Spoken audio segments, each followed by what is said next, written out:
नमस्कार दोस्तों, मैं सुजीत कुमार एक और नए वीडियो के साथ आज मैं आपके साथ बात करने वाला हूं न्यूमेरिकल के का और कुछ ऑब्जेक्टिव क्वेश्चन के साथ आपके साथ बात करूंगा। चलिए दोस्तों, बिना समय गवाए करते हैं वीडियो को शुरू। चलिए दोस्तों, क्वेश्चन की बात करते हैं। हमारे पास क्वेश्चन है कि कोई दो आवेश है 5 माइक्रोकूलम और 10 माइक्रोकूलम के, जिसको 10 सेंटीमीटर की दूरी पर रखा गया है। यदि उसमें से कोई तीसरा आवेश लाया जाए और उसे कहाँ रखा जाए कि उस पर लगने वाला जो बल है उस पर मान कितना हो, 0 हो। तो यही क्वेश्चन है हमें बनाने के लिए। 2 charge 5 microcoulomb and 10 microcoulomb are kept apart at 10 centimeter. Where should be kept the third charge? Then resultant force will be 0. अब हम लोग देख रहे हैं कि फिगर हमने आपके साथ बनाया है कि दो चार्ज है ए और बी, 5 माइक्रोकूलम और 10 माइक्रोकूलम को, जिसको 10 सेंटीमीटर के दूरी पर रख दिया।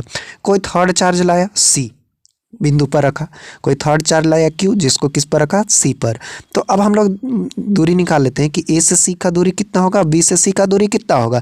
तो ए से सी का दूरी हमने मान लिया आर, तो बाकी जो बच जाएगा दूरी वो कितना हो जाएगा, 10 माइनस आर। अब हम लोग सिंपल से जैसे कल क्वेश्चन बनाए थे वैसे आज भी क्वेश्चन बनाएंगे।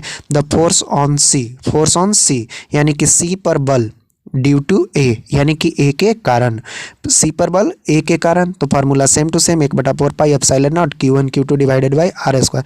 तो वैल्यू हमने यहाँ पर पुट कर दिया है, देखेंगे तो F A is equal to हमने लिखा है 1/4 पाई एप्सिलॉन नॉट 5 माइक्रोकूलम को पुट कर दिया, और Q है तो Q पुट कर दिया, और R है तो R पुट कर दिया। उसी प्रकार से हमने इक्वेशन नंबर इसको फर्स्ट मान लिया, और उसी प्रकार से हम लोग फोर्स निकालेंगे सी पर बी के कारण। तो सी पर बी के कारण जब बल निकालेंगे तो फार्मूला सेम, वैल्यू पुट करेंगे तो 1/4 पाई एप्सिलॉन नॉट, एक तो Q रहेगा और एक आ जाएगा 10 माइक्रोकूलम। 10 माइक्रोकूलम का वैल्यू 10 गुना 10 के power -6 divided by 10 minus r का होल स्क्वायर।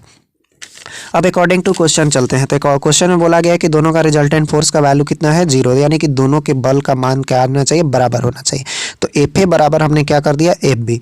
तो एफ ए का मान LHS में और एफ बी का मान RHS में रखा। तो रखने के बाद देख रहे हैं कि 1/4 पाई से 1/4 पाई एप्सिलॉन नॉट कैंसिल हो गया, 10 के पावर 6 से 10 के पावर 6 कैंसिल हो गया, Q से Q कैंसिल हो गया, बच कितना गया भाई, 5/r स्क्वायर और 10 माइनस आर का होल स्क्वायर। अब 5 से भी 10 कटेगा 2 बार में, 5 से भी 10 2 बार में कट गया। अब काटने के बाद तिरछा तिरछे हमने गुना कर दिया, क्रॉस मल्टीप्लाई किया तो 2 इंटू आर स्क्वायर RHS में लिख दिया, और 10 माइनस आर का होल स्क्वायर LHS में रख दिया। तो स्क्वायर हटाएंगे तो 2r स्क्वायर के ऊपर रूट चढ़ जाएगा। तो 2 का √2 का जो वैल्यू होता है 1.4, 2 का वैल्यू होता है 1.4, तो 1.4 इंटू आर। तो इधर आर माइनस में था तो उधर गया तो प्लस में, तो ऐड करने के बाद वैल्यू आ जाएगा 2.4 r इज इक्वल टू 10। तो r इज इक्वल टू हम लोग का वैल्यू हो जाएगा काटने पिटने के बाद 4.1, यानी कि हम लोग कह सकते हैं we kept the third charge from the ए।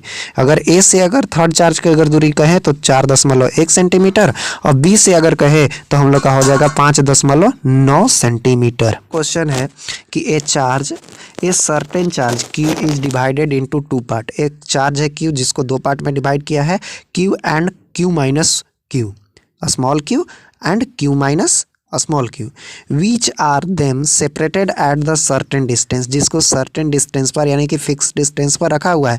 तो व्हाट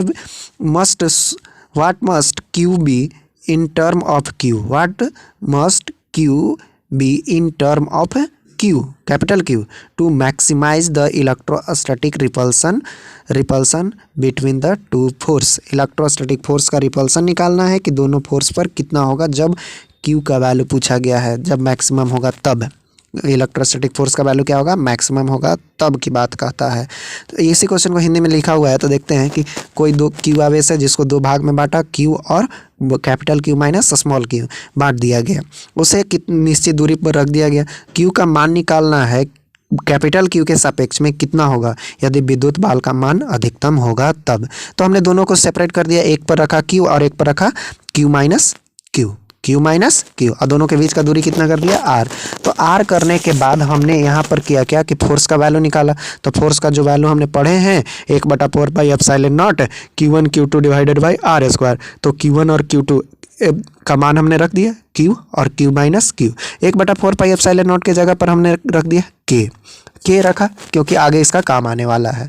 तो हमारे पास टोटल वैल्यू हो जाएगा F is equal to K बटा R square small Q into capital Q minus small Q का whole square for maximize force. Maximum करने के लिए हमको डिफरेंशिएशन का वैल्यू कितना होना चाहिए, 0। अब मैथ में पढ़ने के लिए होता है मैक्सिमा और मिनिमा, तो मैक्सिमा मिनिमा का कॉन्सेप्ट यहाँ पर लाएंगे कि D F by D Q का वैल्यू 0। तो एफ का मान हमने पुट कर दिया, तो एफ का मान पुट किया तो इसमें से डिफरेंशिएशन में कांस्टेंट को हम लोग बाहर निकाल देते हैं। तो के बटा आर स्क्वायर को हमने क्या कर दिया, कांस्टेंट। आर को क्यों बाहर निकाला, क्योंकि फिक्स डिस्टेंस था, यानी कि बदलने वाला नहीं था। अब यहाँ पर डिफरेंशिएशन में क्या किया, कैपिटल क्यू को बाहर निकाला, अंदर में बच गया D Q by D Q minus D Q square by D Q is equal to 0। अब के क्यू को एल एच एस से आर एच एस में भेज दिया, तो आर एच एस में भेजने के बाद हमें एल एच एस में मिला क्या, Q into 1। D Q by D Q का डिफ्रेंसिएशन 1 और D Q square by D Q का डिफ्रेंसिएशन हो गया 2q माइनस 1। अब 0 बटा के आर स्क्वायर का वैल्यू तो 0 हो जाएगा, तो q minus 2q is equal to 0, तो small q is equal to value हो जाएगा कैपिटल Q बाई 2। इस वीडियो के लिए इतना ही। हम लोग नेक्स्ट वीडियो में मिलेंगे ऑब्जेक्टिव क्वेश्चन के साथ, प्योर ऑब्जेक्टिव क्वेश्चन के साथ, और उस ऑब्जेक्टिव क्वेश्चन को बहुत सारे ऑब्जेक्टिव क्वेश्चन के साथ रिलेट करेंगे। तब तक के लिए धन्यवाद।